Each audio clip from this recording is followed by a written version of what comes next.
This mirrored dresser was collecting dust at one of my favorite thrift stores, but they wanted 700 Swedish crown for this old piece of furniture, and I guess no one saw any potential in it. Hi, my name is Agnieszka, and together with my husband Rydell, we flip old furniture and give it new life here in Gothenburg, Sweden. As soon as I found this dresser, I knew it had some potential to be beautiful again, but instead of buying it right away, I waited a few months until the store dropped the price to 400 Swedish crown, and I got this dresser to give it a dramatic transformation, or rather for my husband to transform it instead of me, because he did most of the job. Unfortunately, the mirror is broken on the back and I don't really have the energy to repair that. Therefore, I decided to get rid of the mirror and keep only the dresser. Right from the start, I could see that the paint was very thick and would not be easy to sand off. The paint was sort of everywhere and the job wasn't done very good, but I could clearly see that this dresser has some good bones and must be close to 100 years old. To remove the paint, I turned to my favorite chemical paint stripper V33.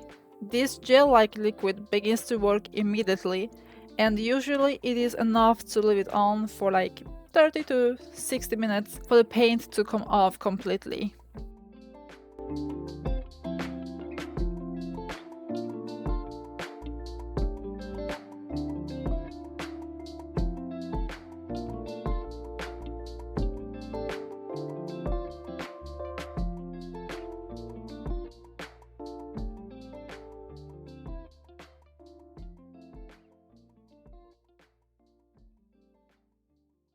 Once the first layer of paint was removed, Frode applied another coat of stripper and left it on for another half an hour.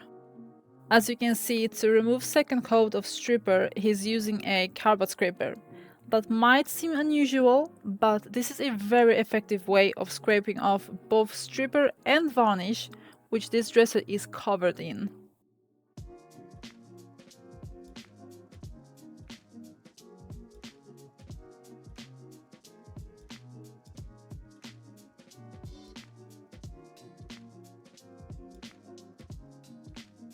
Once the top was clean from paint and varnish, we moved on to stripping the rest of the dresser.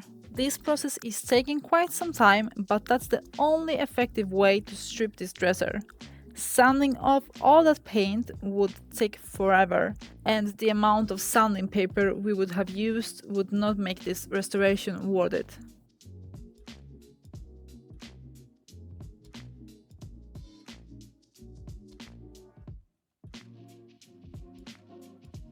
The next day, when the dresser was clean and dry, Ryder took over the job and sanded the entire dresser with Orbital sander and 120 grit paper. Now that we have removed all paint and varnish, we thought the rest of the job would go smoothly, but we couldn't be more wrong. Turns out the stain got deep into the wood, and of course we didn't want to sand through that beautiful wood grain, so the only solution was to sand carefully with 120 grit paper, which took a few hours to finish.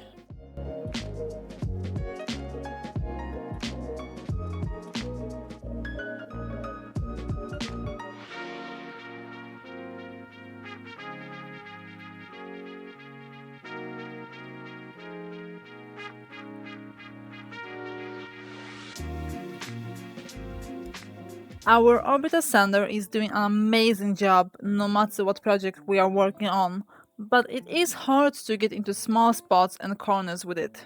I could try and hand sand these spots, but I do already have carpal tunnel in both my hands and I don't want for Ryder to risk his health either, so for this reason I bought us a Ryobi sander.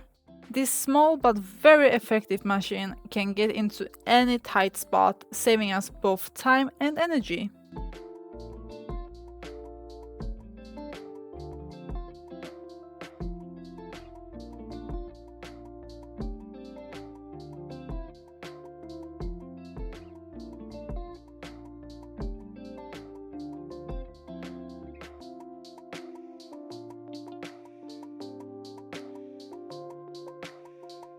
Like I mentioned before, the paint job on this dresser wasn't the best, so Rydell made sure to sand on the inside as well to keep the dresser fresh and clean.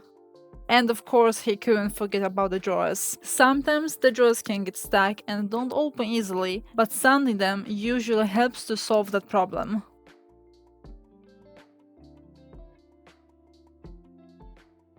Inside the drawers we found an old wallpaper, which makes me think that this chest of drawers must have belonged to an older lady who lived in a typical Swedish house, and she made sure that the paper inside the drawers was glued properly because it wasn't easy at all to remove that.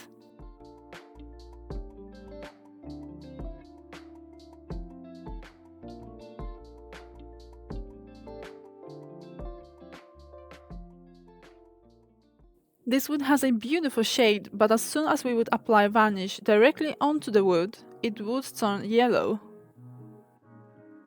To prevent that, Rydell applied Paintwash with a paper kitchen towel. I prefer to use a paintbrush and wipe off the excess with a paper towel, but he thought this method worked better for him. Since we are giving this dresser a full makeover, we can't forget to make the inside of the drawers equally as pretty. For this I measured some wallpaper and cut it out. I'm also using mud Podge to glue the paper since I find this product easy to apply, especially on wooden drawers.